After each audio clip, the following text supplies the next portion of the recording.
Hey guys, I know this is a bit different for a beginning of a gaming video, but I need to explain a few things before we get into the gameplay aspect of this playthrough.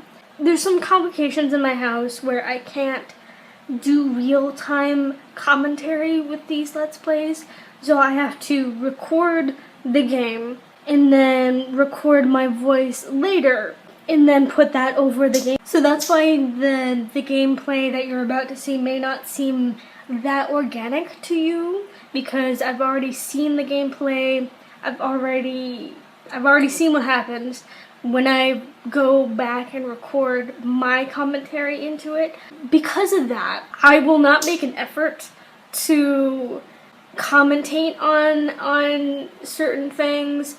My main priority when I do go back and do the voiceover is to just say the lines that are not voiced by voice actors in this particular game. I just want to put my voice in the game and read some things that are not read by the voice actors. So my voice is in the game through, and it's not just the gameplay. This is a very unique way of a Let's Play that I'm going to be doing. So if you're not into this, don't watch it. But since I need to do it this way, I'm going to be really focusing on my voice acting skills, because with the benefit of playing the game, recording the game ahead of time, and then going back, is that I have time. There's a dog. I have time to practice the lines over and over again, and you're not going to see that. You're going to get the final good product that I like. So there's the benefit of that. And I will make like little comments on certain things with the audio, so you have some of me in there and it's not just me voice acting. And I'm only doing this now for this particular video, this first video, is because I'm going to be doing this for any other Let's Plays I end up doing in the future, because until I am able to actually do it real time. And the whole reason I'm doing it this way is because my older brother has moved back in with us. It's not the room he originally was in, but he's in the downstairs bedroom, which is right here next to the computer. He not only is here a lot of the time, it's surprising he's not home yet right now, but I don't want to record stuff with the computer and him right there. That's not something I want to deal with, because he's a nosy little bitch, and I don't want to deal with his nosy little bitchness. That's why I'm doing it this way. I don't want to record down here when he's going to be here like 90% of the time in the house. I would rather record the game, be silent about it, and then record my audio upstairs where I'm more private. Would you stop whining? I'm trying to film here. Anyway, enjoy the gameplay, guys.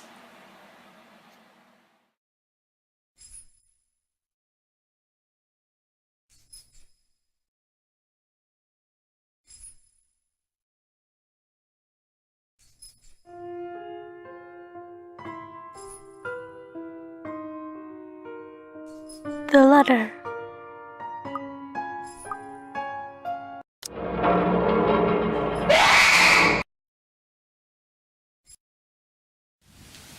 Prologue. The Armengard Mansion. It was built for Lord William and Lady Elizabeth Armengard of Luxembourg, humble ambassadors of peace and beloved by their people. Both were well known for their compassion and generosity, never failing to extend a helping hand to anyone in need. Under their influence and wealth, what was once a small, sleepy village grew in a prosperous, bustling town.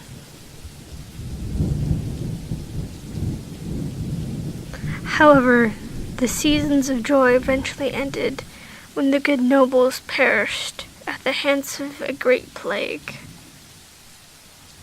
Their riches and legacy were henceforth passed on to their only child, Lady Charlotte Armengard.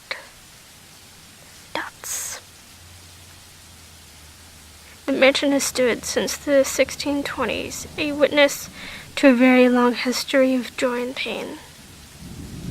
After Lady Charlotte committed suicide, the great house was eventually left uninhabited. That thunder. Anyway, and that is when it began. Surrounding villagers spoke of seeing and hearing unearthly things, of cries and howls that filled the night, and hearsay of a mysterious woman roaming the hallowed halls aimlessly. People who dared enter its walls were simply never heard of again. Even after 400 years, these stories remain much like the house itself. Whispers about the once great house, its legend and its curse still fall upon the villagers' ears.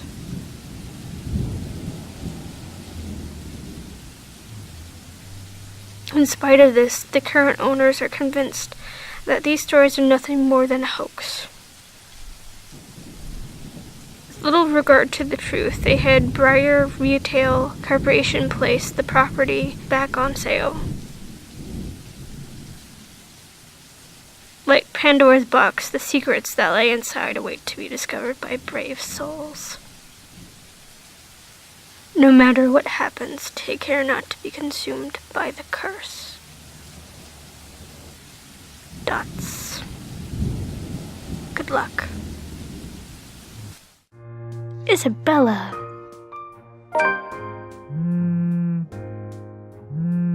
Hello? Isabella? Are you there? Where are you? A familiar jittery voice comes from the other end. Oh, hey Rose! I'm at St. Goretti High. What's the matter? What do you mean, what's the matter? It's the mansion, silly. I'm here and you're late. Jeez, we're on shift together. You promised. Oh my god, please don't tell me you forgot. You were planning on leaving me to check this place out on my own, weren't you? You chickened out. Calm down. You know I take my promises seriously. I'd like to believe that. So hurry up and get here. This place is huge. A bit too quiet since no one's lived here since, like, forever, but beautiful nonetheless.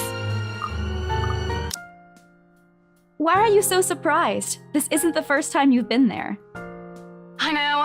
I just wish I could live in a place like this. It really takes my breath away. Yeah, well, I wouldn't be so sure about that. Not after the rumors that say it's haunted. Jeez, never mind those rumors. Ghosts aren't real after all. And even if they are, which they are not, they can't do anything. They're nothing but spirits. You don't know that! They might be listening or watching right now, and they might not be happy with you enough to curse you. No offense, sweetie, but that's a bit of a stretch. Believe it or not, it's better to be careful. Right. You know, not every property we sell will end up with a dead body stuffed in a sofa. And I think that mansion is where we'll likely find another one. I can feel it. That was one time, Isabella! Loosen up! Wait, just get here ASAP, please. I'm getting bored being here on my own. Fine, fine. Let me just finish up here. I'll be right there soon. Okay, see you. Bye. She hangs up before I can respond. Rose, still charming as ever. Who was that? I look up from my phone to see Becca, giving me a questioning look. Oh, that? It's just Rose. Rose? The one you said who trained you for your job back when you started? You're working together again? Just for this property. We've been scoping out that big mansion down Anselm Village after the renovations. Today's sort of its grand opening to the public. The RC wants to give it one last check before we let potential buyers tour it this afternoon. Wait, mansion? That big spooky one you've been telling everyone about? Didn't you keep saying how it just gave you the creeps? You actually went there? And you're going back? Well, I did promise Rose I wouldn't ditch her. And besides, a job is a job. Gotta do what you gotta do to make a living. As soon as those words leave my mouth, Becca lets out a soft chuckle. What's so funny? Nothing. It's just that I didn't expect you to say that. Coming from you, it sounds so out of character. I mean, no offense, But you've been freaking out about the place being creepy ever since you got assigned to it. Cursed rumors and all. I honestly thought you'd back out. Not all the time. I could really use a huge amount of cash right now, and this is just the fastest way to get it. Plus, listen to this. Briar Realty wants it sold as soon as possible, and the agent who lands the deal is going to get a huge bonus. They never give bonuses like that. Getting that would make life so much easier. They're desperate, I'm desperate, it's perfect. A sympathetic look crosses her face. You know, if you're really in urgent need of money, you could have just asked me. Or Ashton. We can always let you borrow, and you can pay us back whenever. I have to keep myself from groaning out loud. In the years I've known her, I can already tell what to expect once she has that expression. Becca! I've noticed that you've been living off instant noodles these past few weeks. She crosses her arms and grimaces at the thought. Her voice slightly rises as she begins to scold me. Instantly, I'm reminded why Becca excels at teaching boisterous teenagers. Stop eating junk!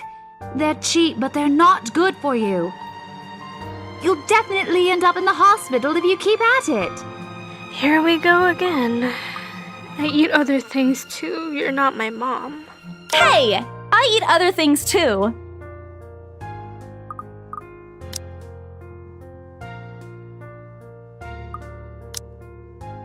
I fold my arms across my chest, mimicking her posture and giving her the best frown I can muster. The same one I'd use with my younger siblings when they were being difficult. Instead, she only raises an eyebrow at me. That's not going to work on me. And I saw it when you were cleaning your flat last week. The instant noodle cups outnumber everything else. You're just exaggerating. Did you even see what's in my cupboard yet? I'm not just living on instant noodles alone. I've got canned beans, peas, tuna, ham, and even hamburgers in there. Becca's wrinkling her nose by the time I get to the end of the small list. She even went a little green on the last one. I would have laughed a little at that, but I didn't know it would have only led to more reprimands from her. Aren't those the same ones you won from the grocer's raffle more than a year ago? Oh, I sincerely hope you're checking the date stamps on those things before eating them. I don't want a repeat of last year. In any case, those are still not exactly healthier choices, Belle. She shakes her head, possibly laughing at some funny distant memory. When she looks up, I immediately brace myself. More words from her. Sometimes it's just better to let Becca talk until she's out of things to say. But when she turns her attention back to me, there is only warmth in her smile. What am I going to do with you? She says this more to herself than me, her voice shifting to something kinder, even motherly, if I'm looking for the exact word. I hope you know that it's impossible not to worry about you when you're like this. You don't have to keep eating the same thing. I already told you before. You're always free to reheat food in my fridge. Thanks, Becca. I really appreciate it, but you don't need to keep babying me. You've been taking care of me since after I moved here. You have to take a break sometime. And before you ask again, no. You know I'm not a fan of borrowing money. And I'm not going to ask you to give me what you earned hard for yourself. You and your pride. But suit yourself. The offer stays on the table, though. I nod in response, if only to get her to drop the topic. But I'm pretty certain I will never take that offer. Ever. It has nothing to do with pride. I've simply seen plenty of times how friendships can take a turn for the worse just because of a few unpaid debts. I don't want something like that to happen between me and Becca. We may argue about a lot of small petty things, but she already feels like a real sister to me. I don't want to lose that friendship over something so trivial. Becca's movements when she takes a quick glance at something behind me snaps out of my thoughts. Well, enough chit-chat. Lunch is ending, and my students will be back any minute. We can catch up later. Good luck with your clients. You better treat us to lunch or something if you get that sale. You bet! With a small smile, she returns to her desk and begins shifting through pages of a rather thick history book. She's probably working on next week's lesson plan. Or trying, at least. Her eyes are distant, and she doesn't seem too attentive to whatever is on the page. As if she's heard my thoughts, Becca starts coughing heavily. Her hand hastily goes to her mouth to stifle the sounds. This is precisely why I followed her here. For someone who makes a habit out of worrying about other people, Becca sure forgets how to take care of herself. Hey, you sure you can manage on your own? I mean, you're still a bit feverish. Hush, dear. Don't you worry about me. I'll just drink some medicine and I'll be right as rain. I level her with a flat look. She has had a cold for a couple of days now, something about the strange weather not agreeing with her lately. And, despite my advice to take the week off and rest, I found her apartment empty when I dropped by this morning. She even left the medicine the doctor prescribed. Look who's being stubborn now. You shouldn't even be working right now. Seriously, you big baby. I'll be fine. For now, just go to work and stop making that Rose girl wait for you. I'll call you if I still feel bad, and you can come pick me up if it makes you feel any better. She offers me a reassuring smile, and I can only sigh. Why do I even bother? There is no stopping her once she has decided on something. Defeated, I reach inside my bag to pull out the same bottle of medicine she left earlier. She looks at it wearily when I place it in front of her. Unfortunately for her, this is the one thing I'm not letting her have her way. All right, but don't forget what the doctor said. Drink this on time. I'll see you later, okay? There's an amused gleam in her eyes when she shifts them back to me. Look who's playing the mother hen now. Rebecca! Okay. I won't tease anymore. I'll make sure to drink it, Mom. Before I can retort, she casts another look at the clock. I take that as a sign to finally end the conversation and my short visit. With a small wave, I leave her alone to her classroom and her thoughts. I hail a passing cab to take me to the property as soon as I leave the school grounds. The mansion is some ways out in the countryside, but I don't have trouble giving the driver directions. Apparently everyone in Luxembourg City knows of it, including every bit of rumor surrounding the place. In fact, just the mention of its name is enough for locals to give a cautious, sidelong glances. I learned that the hard way, the first time I commuted there, and it only boosted my belief that there's something more to the house.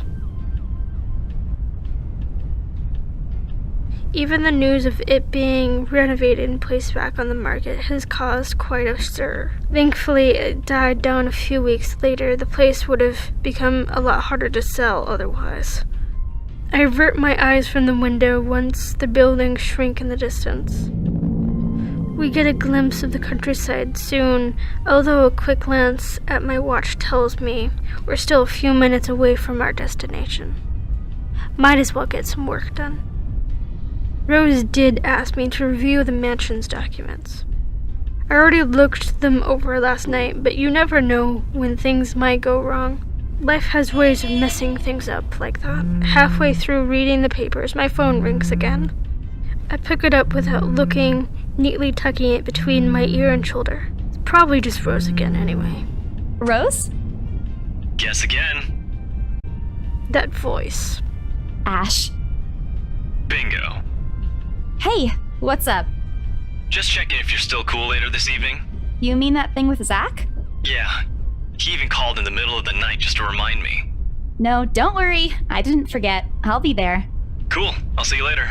What time do you get off? Around 6 p.m.? I don't know. It's the first day of the Ermengarde Mansion's open house, and we're expecting quite a number of potential buyers. I'll be booked the whole afternoon. Ermengarde Mansion? You know, the big Jacobean mansion at Anselm Village. I'm on my way there right now, actually. On your own? Yeah, well, Rose is already there, but yeah. I see. Looks like the scaredy cat finally toughened up. Shut up! Ash chuckles, and I can't help but roll my eyes upon hearing it. I'll see you later. Drop me a call when you're done. I'll see if I can pick you up. Whatever. Bye. Stupid Ashhole, always teasing me whenever he sees a chance. I'll show him who's tough. It takes a few more minutes until I finally reach the infamous mansion. Spooky wind. I have to admit, the entire property does look wonderful from the outside. Yet despite all of this, it does nothing to hide that something is just wrong. The surrounding area is unusually silent, and only the rustling of the leaves can be heard as an occasional breeze passes. While Anselm Village is just a few miles away, everybody keeps a distance on purpose. Perhaps out of fear, the horror of falling under the mansion's curse. Somehow it makes me feel sad. The lack of immediate human presence just makes this place all the more eerie than it has any right to be. If it's uncanny in broad daylight, I can't imagine how this place looks at night. You planning to go inside that place, Missy? The voice nearly makes me jump out of my skin. Without completely taking my eyes away from the house, I give the driver a confused nod. Belatedly, it occurs to me that he must have been waiting for my payment. I mentally slap myself for spacing out and promptly hand him the fare with an apologetic look. I expected him to leave as soon as I've paid, but there's a hesitant expression on him as if something hasn't been said yet. Is there something wrong? Look, Missy, I'm sure you've heard what the people are telling everyone about that place. Nobody likes to be disturbed when they're at peace, and I'm pretty sure whatever they say is in that house doesn't want to either. I admit they did a good job fixing it up, but there must have been a reason why even distant relatives of the family who used to own the house never lived in there despite inheriting it. No wonder they wanted to get rid of it. Maybe they just didn't like it? You never know. He drives off after, but what he said has left a foreboding feeling in my gut. I breathe out a heavy sigh as I approach the house. After hearing enough of the rumors, I should have expected the conversation to take that turn. But I'm already here. Backing out is completely out of the question. It's not like I have a choice anyway. If I want to get that bonus in commission, one way or another, I've got to sell this property. The door is ajar when I get to it. However, while my own copy of the keys dangle uselessly in my hand, Rose must have left it open when she arrived. That's weird. We may be the only people here this early, but I've never known her as someone careless. Entering what greets me inside leaves me gaping. They've cleaned every corner, waxed the floor, dusted the antiques, searched every nook, cranny, and crevice, and made it spick and span. All for the sake of making the mansion more enticing to the modern-day lords and ladies. But no matter how hard they try, the mansion still looks as soulless as ever. As though it's going to eat you alive. If you ask me, they should have just listened to what other people have been telling them and leave this place alone. Some things in this world are better left alone, never to be disturbed ever again. Rose? I call out. Rose, I'm here. Where are you?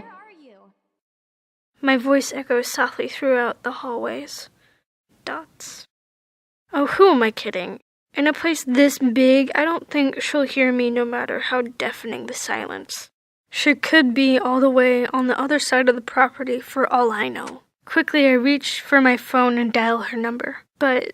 The number you have dialed has not been recognized. Please check and try again. What do you mean, has not been recognized? We were just talking a while ago. It's not like she was eaten by the house, right? Or maybe the ghost did hear us talking and spirited her away, right? Right? Dots. No, Isabella, don't be ridiculous. She probably just wandered deeper into the house and lost signal somewhere. I dial her number again, hoping the call will connect this time. The number you have dialed has not been recognized. Please check and try again. But to no avail. Oh boy. I have a very bad feeling about this. Rose? If you can hear me, please come out. Come on, Rose. This isn't funny. You know this place gives me the creeps. No answer. This isn't going to work. This place is so big she could be anywhere. I need to start looking for her. I take a deep breath before venturing deeper into the mansion. Taking a couple steps forward, I notice something move above the grand staircase. What the hell? Rose? Rose, is that you? Not funny! I'm leaving you if you don't come out! Not coming out, huh? Fine, I'm going. Okay, that's a lie. She's my friend. I can't really leave until I know she's alright. Growing desperate, I try to contact her number again. Come on, please give me something. Please, Lord. Yes, finally. Hello? Hello? Rose, I'm here at the mansion. Where the hell are you? She doesn't respond. There's only heavy static coming from her side. I sincerely hope it doesn't get cut off again before I can get an answer from Rose, her. come on. Where are you? A few moments pass until the static eventually starts to quiet down. I'm attic. What? The attic? Why? Crap, it got cut off. Man, do I really need to go there? With how deep inside the mansion the attic is, there's barely any signal there. No wonder I can't contact her. But why is she there? Out of all places, she just has to make me go fetch her in the creepiest room of this place. Is she doing this to get back at me for being late? Whatever, I'll just go. The sooner I meet up with her, the sooner I'll feel better about being here. Carefully make my way up the stairs. My legs wobbly as I mentally curse the fact that I've chosen real estate instead of picking a career that doesn't involve strange abandoned houses. Upon reaching the top, the grand hallway greets me. It branches out to the two main wings of the mansion, the east and west wing. There are two attics here, one on each side. But the east one has been converted to a storage room of sorts, and somehow I find it least likely for Rose to wander there by herself. Besides, she never did like going into stuffy storage rooms. So I head towards the west wing first, where a simple wooden door at the end of the hall opens to a small room. Inside is another set of steps leading to the second attic. Unlike the grand staircase, though, the stairs to the attic are steep and narrow, made of old stones and covered with a thick coating of dust that kicks up into the air with every step. Thank God it's still daytime. If it wasn't for the light streaming through the door behind me, I might easily stumble and fall. With how old this place is, there are no light fixtures to illuminate the cramped passageway. Why they didn't bother to add one here when they renovated escapes me. They did it to the rest of the house. A small bedroom welcomes me at the end. It looks exactly as it did since the last time I've been here, full of dust, worn out, and faded by time. Odd, I thought they cleaned everything. Did the crew miss this room? Cleanliness is the least of my concerns right now. The more pressing matter is Rose. She's not here. Was I dreaming when I talked to her a while ago? Did I mishear her? No, it couldn't have been a dream. After all, the creepy ambiance of this estate is doing such a remarkable job of making sure I stay alert and awake. And I'm sure she said she's here. Is this a prank? Or maybe the phone call was Rose's last message to me before the curse got to her. Shut up, brain, you're not helping. Don't make this scarier than it already is. But if she's not here, then where is she? Dots. What the hell was that? Dots. That's it, I can't do this anymore. I'm leaving. We must have angered the spirits living here. I knew disturbing this mansion was a bad idea right from the very start. But nobody listened. Be fucking realistic, they said. They think I'm cuckoo because I believe in curses and ghosts and all that. Me and my outlandish backwater country beliefs. I've always strived to be a model employee, but not this time, no. I'm turning back for the sake of my sanity. Burr Realty can find another agent who is more fucking realistic to tour people around this haunted house. Before leaving, I take one last look at the gloomy old room. Just to check. Huh? What's this? My worries about Rose's whereabouts must have caused me to miss it when I first entered the room.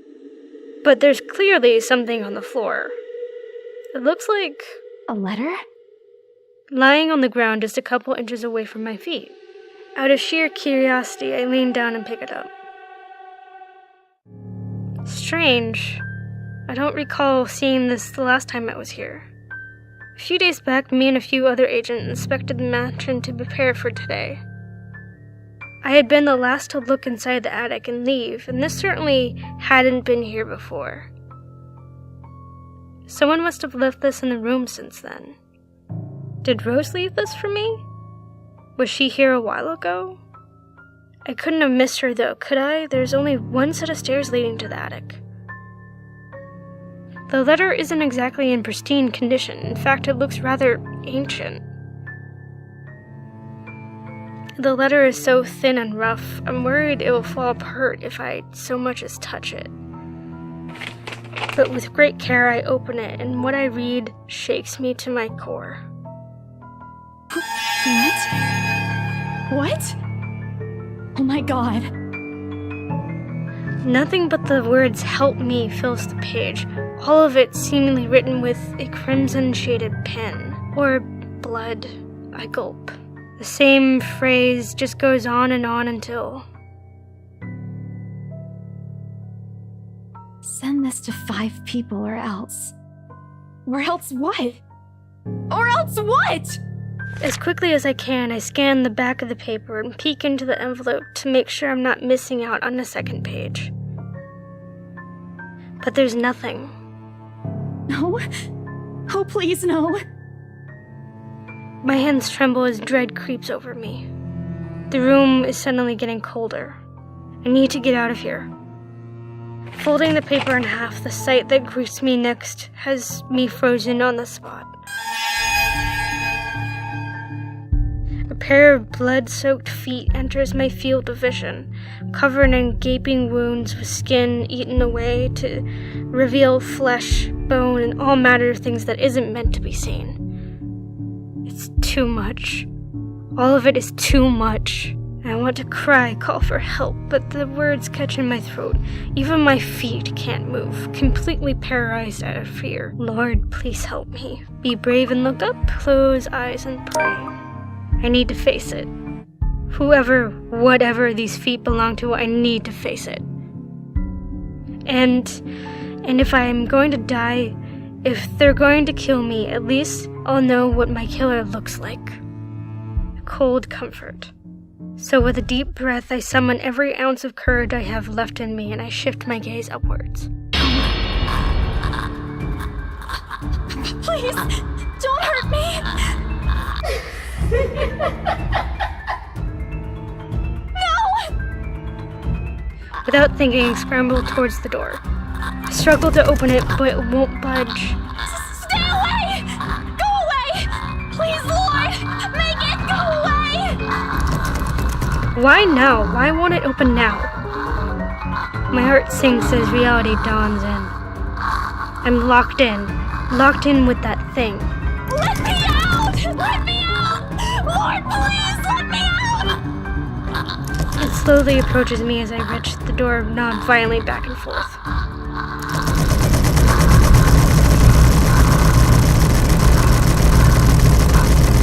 Yes. The door finally swings open and I couldn't have been happier. Wasting no time, I leap out the door and don't look back. My feet pound against the floor in rhythm with a loud, fast beating of my heart. By the time I run past the hallway and find myself atop the grand staircase, my chest feels so tight like it's going to burst. But there's nothing compared to the feeling of hope the sight of the exit gives me. Racing down the stairs, a breathy laugh escapes me and... My shoe slips and I find myself falling, until my back hits the ground and pain rakes my body. My head grows fuzzy and my vision dims as I fight to stay conscious. No. Go away. The last thing I see are those feet before all I know is darkness. Dots.